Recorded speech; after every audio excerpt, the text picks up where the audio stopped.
آج سے صرف 100 سال بعد اس ویڈیو کو دیکھنے والا ہر شخص زیر زمین مدفون ہوگا۔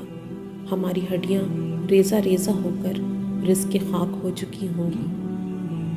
تب تک ہمیں ہماری جنت اور جہنم کا فیصلہ بھی معلوم ہو چکا ہوگا، جبکہ اس دوران سطح زمین کے اوپر ہمارے چھوڑے ہوئے گھر کسی اور کے ہو چکے ہوں گے۔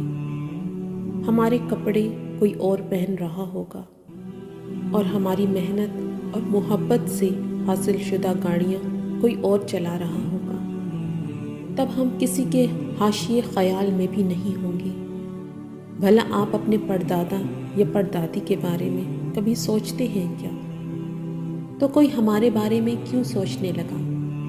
آج زمین کے اوپر ہمارا وجود، جس کی بنیاد پر یہاں ہمارا ہر وقت کا شور، ہٹو بچوں کی صدائیں اور ان گھروں کو آباد کرنے کے لیے ہماری محنت اور مشقت، یہ سب کچھ ہم سے پہلے کسی اور کا تھا اور ہمارے بعد یقینی طور پر کسی اور کا ہونے والا ہے۔ کوئی ایسا ہونے سے روک سکتا ہے تو روک کے دکھائے۔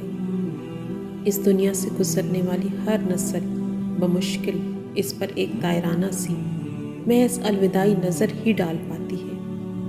خواہشات کی تکمیل کا موقع بھلا کسی کو اس دارالفنا میں کہاں مل سکتا ہے؟ ہماری زندگی در حقیقت ہمارے تصورات و خواہشات کے مقابلے میں بہت ہی مختصر ہے۔ ہائے افسوس، اس دھوکے کے گھر میں کیسی احمقانہ خواہشات اور کیسے منصوبے ہم نے بنا رکھے تھے۔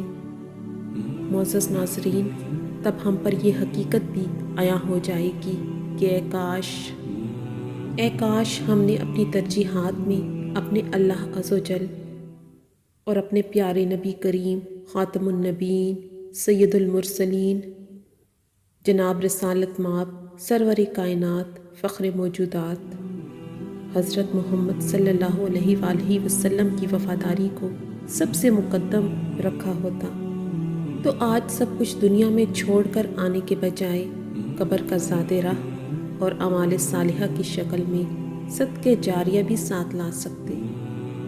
تب ہمیں یہ بھی معلوم ہو چکا ہوگا کہ یہ دنیا اس لائق ہرگز نہ تھی کہ اس کے لیے اتنا سب کچھ، جان، مال، وقت اور تمام صلاحیتیں داؤں پر لگا دی جاتی۔ آج سے 100 سال بعد قبروں میں پڑے ہوئے لوگ یہ تمنا کر رہے ہوں گے، اے میرے پروردگار، مجھے واپس دنیا میں بھیج دے تاکہ میں جو کچھ وہاں چھوڑ کر آیا ہوں اس میں واپس جا کر نیک اعمال کر سکوں۔ لیکن اس درخواست کا جواب بہت سخت ملے گا۔ فرمایا جائے گا، ہرگز نہیں، یہ صرف ایک بات ہے جو یہ کہہ رہا ہے، اب تو قیامت تک ان کے پیچھے باڑ لگا دی گئی ہے۔ میرے پیاروں، موت کا فرشتہ میرے اور آپ کے نیک ہونے کے انتظار میں نہیں ہے۔ آئیے موت کے فرشتے کے انتظار کے بجائے موت کی تیاری کریں اور اعمال صالحہ والی زندگی اختیار کر لیں۔